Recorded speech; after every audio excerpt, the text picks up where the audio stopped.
అదే RTV app వార్తల్ని క్షణాల్లో చదివే అవకాశం ఉంటుంది. ఒక న్యూస్ పేపర్, ఒక టెలివిజన్ ఛానల్ మీ చేతుల్లో ఎప్పుడూ ఉంటాయి. నిన్నటి రోజున ఒక ఏ పార్టీకి చెందిన వ్యక్తో తెలియనటువంటి ఒక వ్యక్తి కొంతమంది పెయిడ్ బ్యాచ్ని చుట్టూతా కూర్చోబెట్టుకుని మరి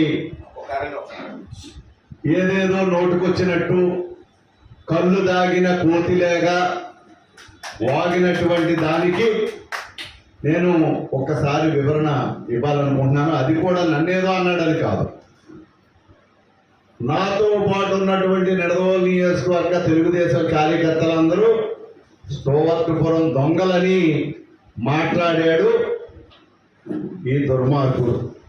దాని గురించి నేను ప్రధానంగా మాట్లాడుతున్నాను. దీనికి ఆద్యం కూడా ఏంటో చెప్తాను, దీనికి బీజం ఎక్కడి నుంచి వచ్చిందో. మొన్న మంగళవారం నాడు తప్పితే బుధవారం నాడు, నిన్న లక్ష్మీవారం, బుధవారం కాదు మంగళవారమే నాకు తెలిసి, వైసీపీ వాళ్ళు ఈ కుందుల సత్యనారాయణ గారి ఇంటికి తేపర్రు వెళ్ళారు. అక్కడ ఒక సమావేశం జరిగింది. అక్కడి నుంచి ఏదైతే పాపం రాత్రో పార్టీ పగలో పార్టీ గురువు గారు శ్రీనివాస నాయుడు దగ్గర నుంచి మరి ఆయన మండల ప్రెసిడెంట్ని పంపారో ఎవరిని పంపారో పంపించి వీళ్ళకి ఏదో దిశానిర్దేశం చేశారు. దాని మీద మొన్న రాత్రి సడన్ గా రేపు పొద్దున అందరికీ లంకలో మన పొలంలో లంకలో ఏదైతే గెస్ట్ హౌస్ ఉందో గెస్ట్ హౌస్ దగ్గర భోజనానికి రండి అని కౌరు పంపించారు. భోజనానికి ఇంకా ఏమున్నాయో మరి వాటన్నిటికీ కౌరు పంపిస్తే చాలా మంది, ఒక 50 మందో 100 మందో చాలా మంది అంటే వారి లెక్కలో వాళ్ళు వెళ్ళారు. ఇక్కడ జరిగినటువంటి సంఘటన అంటే ఇక్కడ దీని పూర్వాపరం ఏంటంటే మంగళవారం తప్పితే బుధవారం వైసీపీ నాయకులు వెళ్ళి ఈయనకి దిశానిర్దేశం చేశారు. తెలుగుదేశం వాళ్ళని నువ్వు డిస్టర్బ్ చేయాలి, మళ్ళీ శ్రీనివాస నాయుడిని 2019 లాగా మళ్ళీ గెలిపించడానికి నీ సహకారం కావాలి అని అర్థించి ఈ రకంగా మనల్ని తోలనాడమనో చల్లనాడమనో నోటుకొచ్చినట్టు మాట్లాడమనో పురమాయించి పంపారు. నేపథ్యం ఇది, దీనికి నేపథ్యం. ఇందులో ఈయన గారు మాట్లాడుతూ ఒకటే చెప్పారు. ఫస్ట్ ఆయన ఏం మాట్లాడారంటే నేను అతి సామాన్యమైన కుటుంబం నుంచి వచ్చాను అని మాట్లాడారు. చాలా సంతోషం ఒప్పుకున్నందుకు. అతి సామాన్యమైన కుటుంబం నుంచి వచ్చారు, మీరు ఏమేమి పనులు చేసుకున్నారో అందరికీ తెలుసు, దాంట్లో తప్పేమీ లేదు. ఎవరికి భగవంతుడు ఇచ్చిన కాడికి వాళ్ళు పుడతాం. నేను పుట్టినప్పుడు కూడా నా తండ్రికి 40 ఎకరాలు ఉంది. 40 ఎకరాల ఆసామి కడుపున నేను పుట్టాను. ఇది నాకు నీకు ఉన్న తేడా. ఇది జనానికి అర్థం అవుతుందని చెప్తా ఉన్నాను, నేనేమి ఎక్కువ అని చెప్పట్లా. అలాంటిది ఈవేళ మీరు మాట్లాడుతూ ఉన్నారు ఏదో ఫస్ట్ ఫ్యామిలీ అంతా సెటిల్ అయిపోయింది, సేవ చేయాలనుకున్నాను ఇంకోటని మాట్లాడుతున్నారు. అంటే ఫ్యామిలీ సెటిల్ అయిపోయే వరకు మొత్తం అంతా దోచేసే వరకు ప్రజలు ఎవరికీ కనపడలేదు. ఖజానాలన్నీ నిండిపోయి, లప్పెట్లు నిండిపోయి, మొత్తం అన్ని నిండిపోయిన తర్వాత ఇప్పుడు అది ఏం చేయాలో తెలవక ఇప్పుడు సేవలు గుర్తొచ్చినాయి పాపం మీకు పెద్ద మనుషులకి.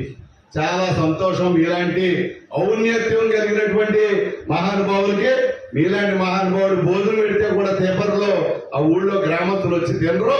తెలుసుకోండి మీరు నా గురించి మాట్లాడే ముందు.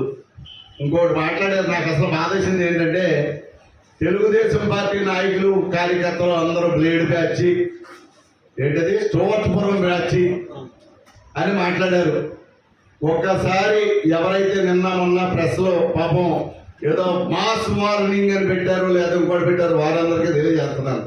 అందులో ఎవరెవరైతే ఉన్నారో వెనక ఆయన మాట్లాడేటప్పుడు ఆయన చుట్టూతో అసలు ఎంతమంది ఉన్నారు, ఎంతమంది ఎవరెవరన్నదో వాళ్ళ క్యారెక్టర్ ఏంటన్నది అనాలిసిస్ చేస్తే స్టోవర్పురం బ్యాచా, గంజా అమ్మే బ్యాచా, బ్లేడ్ బ్యాచా, బెట్టింగ్ బ్యాచా, సెటిల్మెంట్లు బ్యాచా, ఈ దందాలు చేసే బ్యాచ్ అన్నది మీకు అర్థమవుద్ది.